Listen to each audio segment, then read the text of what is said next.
բողոքի ակցիաներ են կազմակերպվում, տարբեր պետական գերատեսչությունների առջև, Ազատության հրապարակում։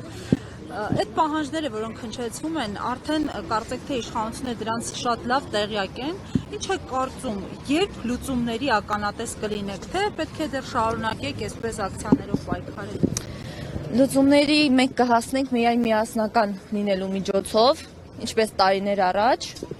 Իհարկե պետք է շարունակվի եւ ինձ թվում է, որ դա բոլորից սպարտքն է ու բոլոր արցախցիները պարտավոր են լինել այստեղ ու պայքարել մինչեւ վերջ։ Պահանջները մանրամասն եք էլի դուք։ Պահանջները ձեր պահանջը որպես երիտասարդ արցախցի։ Որպես երիտասարդ արցախցի իմ պահանջը մեկն է, որ մենք հնարավորության դեպքում գնանք Արցախ։ Ինձ թվում է դա մեր բոլորի երազանքն է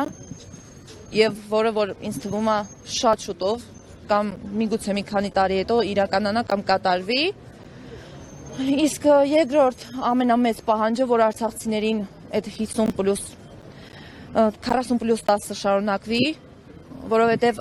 ինձ թվում է, որ բոլորս շատ շուտով, եթե այդ ամենը կտրվի, կհայտնվենք դրսում, բայց թվում է, որ այդ խնդիրը կհաղթահարվի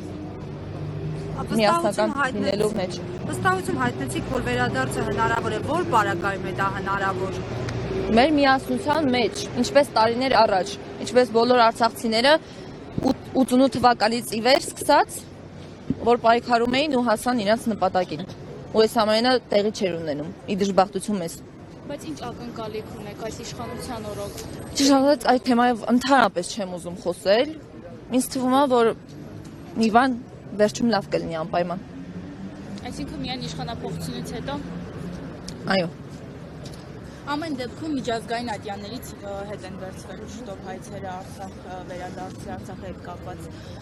բոլոր ինչ է կարծում։ Այդ դեպքում էլ միասնությունը կփրկի։ Ճիշտն ասած,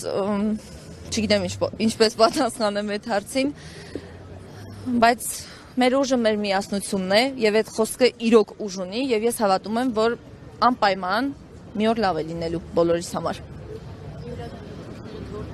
Ես հենց ինքս Արցախից եմ, քաղաք Ասկերանից։ Այո։ Չէ, ես հենց մի անգամ եմ տեղահանվել։ Դուք եք վարձակալության հիմունքներով Այո, ապրում։ այո։ Եղավ շնորհակալություն։ Ձեզ էլ։